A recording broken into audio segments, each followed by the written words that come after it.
They tell you to stay with the vehicle if you get stranded out on the prairie during a winter storm. So, did I stay with the car? Nope. Nope.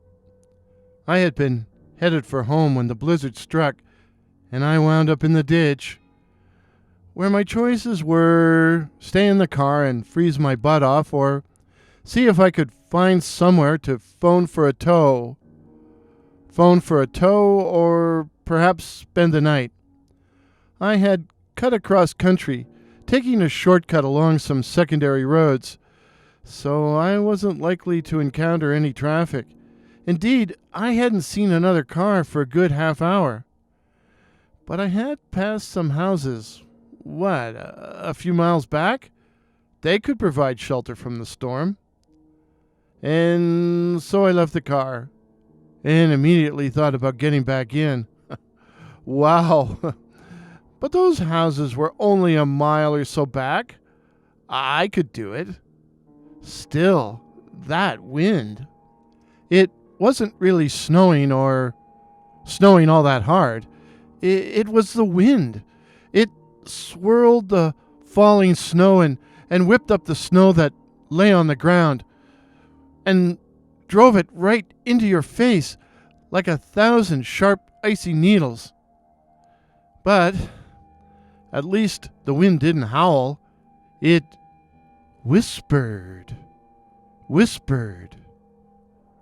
I hadn't trudged very far when I heard my name. Cody!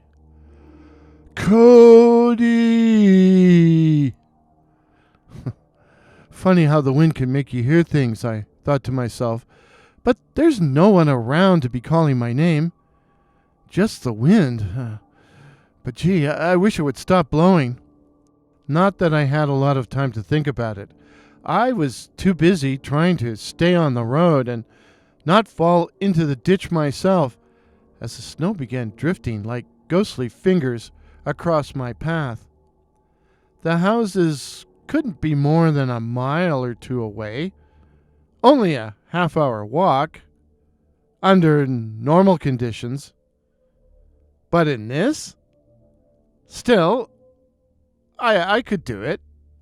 At least it wasn't that cold. Oh, but the wind, that infernal wind. Like I said, it was whispering. That is, it sounded like voices whispering low, whispering just out of the range of hearing. It was so faint, I couldn't make out the individual words, just the low, agonizing murmur of people gently talking.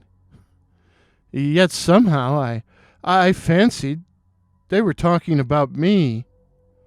Steady on, dude, I scolded myself. Don't get paranoid. Fool! I stopped dead in my tracks. I was positive I'd heard a voice calling me a fool. Was there someone else out here? Some other pedestrian? I took a look around, tried to scan all around me, but it was impossible to see anything in the driving, pelting snow. Perhaps it's my subconscious mind telling me to get back to the car, I thought ruefully. One thing's for sure, ain't nobody around here but me. Still, I should be able to make it to those houses. You should be able to. Heck, I had to. Shall we take him now? That stopped me for a second time. Not now. Let's play with him first. What the heck was going on? Was I hearing things? Or was this a symptom of hypothermia? I picked up the pace. I had to get to shelter. Fast. Run, Cody, run, I heard a voice whisper. And then another. You can run, but you can't hide. We see you. Look at him run. Scurrying, scuttling. He's not so tough now, the coward, the liar, the predator. If he freezes to death out here, will anyone care?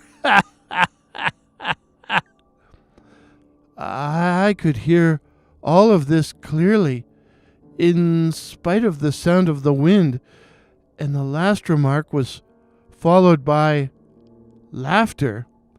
Yeah, laughter. Mean, infernal laughter. The voices then proceeded to discuss, to list off every shameful act I had ever performed. Things that made me cringe in embarrassment.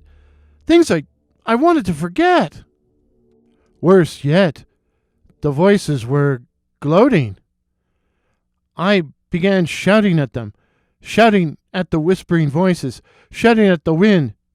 Shut up, shut up, shut the hell up. Just shut up. But what was I shouting at? It was just me alone on the bald prairie, in the middle of a snowstorm. Still, it seemed to have worked, for the voices were silent. All I could hear now was the sound of my footsteps crunching in the snow, the sound of my labored breathing, and the sighing of the wind, almost gentle, almost like a whisper. A whisper. And then I heard a voice, loud and clear, say, "Get him! Get Cody! Now!" The wind suddenly whipped up into a gale, and the whispers were replaced by the howling of banshees, and I found myself enveloped in a swirling snow devil as icy fingers grabbed at my clothing and icy hands struck and pummeled my head and body. Something tripped me, and falling, I struck my head on something hard. The road, a rock, and then everything went black.